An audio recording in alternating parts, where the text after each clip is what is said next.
All right, we just had a crazy three-game night last night.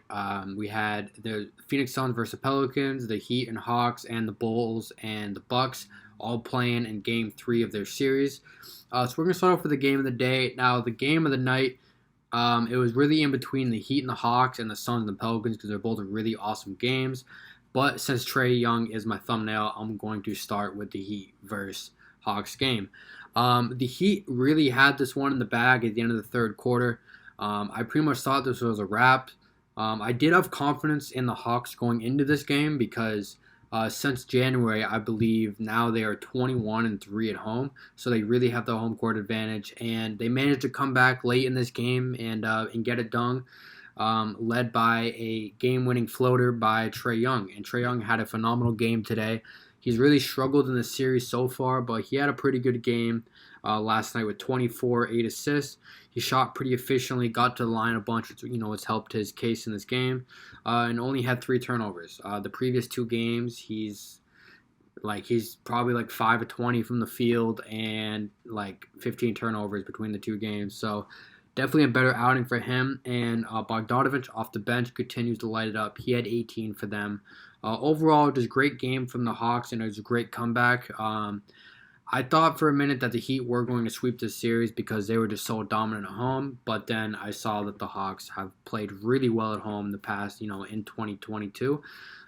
So yeah, the Hawks now are down, 2-1 in this series. So hopefully they can tie it up, like in the next couple days when they play Game 4, to really stretch their series out. Now, in terms of the Miami side, no one really played poor for this team. I think they just kind of fumbled the bag at the end of the game and ended up losing. Jimmy Butler with a near triple-double. Tyler Hero with 24 off the bench. Adebayo had 13 and 11, 3 steals. And Max Strus with 20 points because he's right now their starting shooting guard for them. Like I said, it was a good game from both teams. I just think Miami just kind of let off the gas a little too early, and the Atlanta Hawks came back and they won the game. It's a very exciting game late in the fourth quarter, but unfortunately for Miami, Atlanta got it done.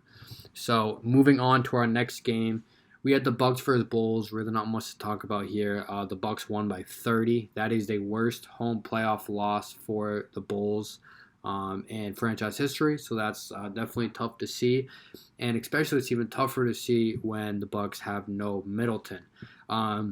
Really not much to say here. The Bucks just played better basketball than the Bulls, just all around the board. They shot better, they defended better, they rebounded better. Like they were just a better team through and through this entire game. Giannis only had 18 points. Bobby Portis was in the starting lineup today with Brook Lopez. He actually started at the 3, which is crazy to look at. He had 18 and 16. Off the bench, their leading scorer, Grayson Allen, shot 5 of 7. I think that's a little, he's got a rivalry with the Bulls now since he absolutely took out Caruso in the regular season, and he came to play. He came to play tonight in Chicago, and he dropped 22 points, shot 5 of 7 from 3. So, great game on, from him. And for Chicago, no one played well. I mean, you had Vucevic leading scorer with 19. DeRozan had 11, shooting 4 of 9. Levine had 15, shooting 6 of 13. I mean, it's just you can't get your 2 best offensive players to combine for 26 points in the playoffs. I mean, you're going to lose that game. But the good news is they're only down 2-1. They got one more game at home. So we'll see what happens. Hopefully they turn it around for Game 4 and they can just play better offense. I'm not going to necessarily say their defense was terrible because the Bucks only did score 111 points. I would say a terrible defensive game is when the other team reaches 120, 130. I just think their offense was so bad that the Bucks just grabbed the rebound and they ran in transition. I mean, they're a great transition team. Drew Holiday's great in transition. We obviously know what Giannis can do in transition, and they just outran them and they just played a better game. It was just a tough game from the Bulls. I really don't have much hope in them winning this series. I think they still might get beaten 5, unfortunately. Yeah, I mean, really not much else to say here. You won't get a worse game from the Bulls this series. I'm very confident in saying that. You will not get a worse game from the Bulls. which is a plus because,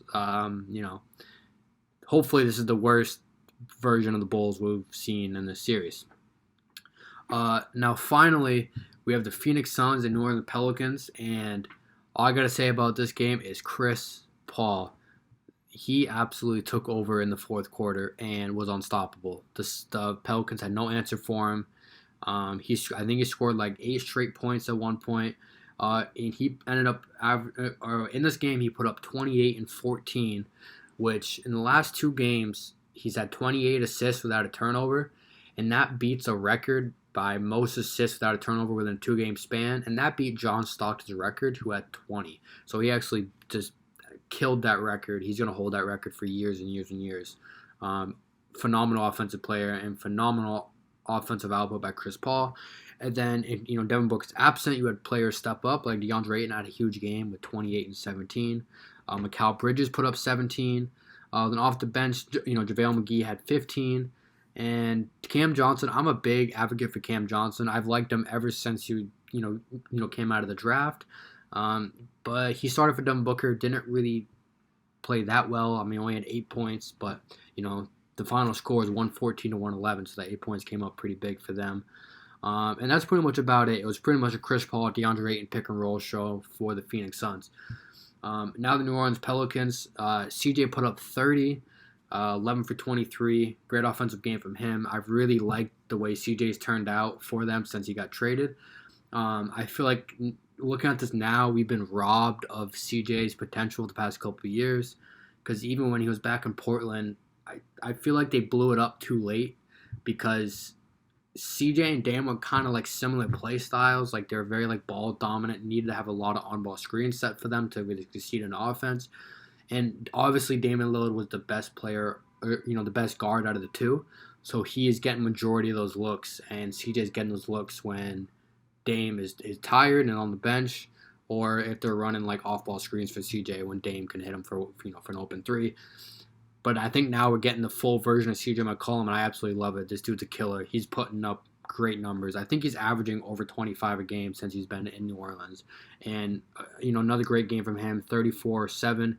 He's also proven to be a great playmaker. Like, he's legitimately a point guard. He's not he can play combo guard, but you can run him at point guard to find success, in which the Pelicans have. So that's great for them. Herb Jones, again, the rookie on the team, put up 12, played great defense. Brandon Ingram, another very solid game with 34. Shooting 50% from 3. Only 2 turnovers. Great game from Ingram. And then off the bench, didn't get much bench production. Alvarado had 9 in 16 minutes, and Devontae Graham had 12.